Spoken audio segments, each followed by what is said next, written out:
ಇದು big boss ಮನೆ ಮಾತ್ರವಲ್ಲ, ನಮ್ಮ ಕನ್ನಡಿಗರ ಹೆಮ್ಮೆ. ಬಿಗ್ ಬಾಸ್ ಅನ್ನೋದು ಕರ್ನಾಟಕದ ಕನ್ನಡಿಗರ ಹೆಮ್ಮೆ ಅಂತ ಹೇಳ್ತಾರೆ, ಅದು ನಿಜಾನ ನಿಮ್ಮ ಪ್ರಕಾರ? ನಿಜ ಸರ್, ನಿಜ ಸರ್, 100% ಹೆಮ್ಮೆನೆ. ನಾವು ಟಿವಿಯಲ್ಲಿ ನ್ಯೂಸ್ ಅಲ್ಲಿ ನೋಡಿದಾಗ ವಿ ವಾಸ್ ಶಾಕ್ಡ್, ಮತ್ತೆ ಬಿಗ್ ಬಾಸ್ ಬರುತ್ತಾ ಇಲ್ವಾ ಅಂತ. ಎಲ್ರು ಆಚೆ ಹಾಕ್ಬಿಟ್ಟಿದ್ದಾರೆ, ಅದೇ ಬೇಜಾರು. ಏನಕ್ಕೆ ಸ್ಟಾಪ್ ಆಯ್ತು ಅಂತ ಎಲ್ಲರಿಗೂ ಒಂಥರ ಕನ್ಫ್ಯೂಸ್ ಆಯ್ತು. ಬಿಗ್ ಬಾಸ್ ಮತ್ತೆ ಮೊದಲಿನಂತೆ ಯಾವುದೇ ರೀತಿ ತೊಂದರೆ ಆಗಿದೆ ಬಿಗ್ ಬಾಸ್ ನಡಿಗೆ ಅಂತ ಚೌಡೇಶ್ವರಿ ತುಂಬಾ ಕೇಳ್ಕೊಂತಾ ಇದ್ದೀನಿ.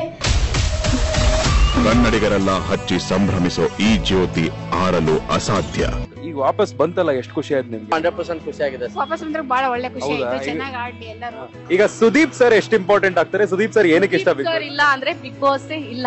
ಅವ್ರಿಲ್ಲ ಅಂದ್ರೆ ಯಾವ್ದೇ ಕಾರಣಕ್ಕೂ ಶೋ ನಡೆಯಲ್ಲ ಸರ್, ನಾನು ಹೇಳ್ತೀನಿ. ಸುದೀಪ್ ಸರ್ ಇದ್ರೇನೆ ಅದಕ್ಕೆ ಒಂಥರ ಗತ್ತಿದ್ದಂಗೆ. ಸುದೀಪ್ ಸರ್ ನೀವೇ best. Love you Sudeep sir. Love you Sudeep sir. Love you Big Boss. Big Boss.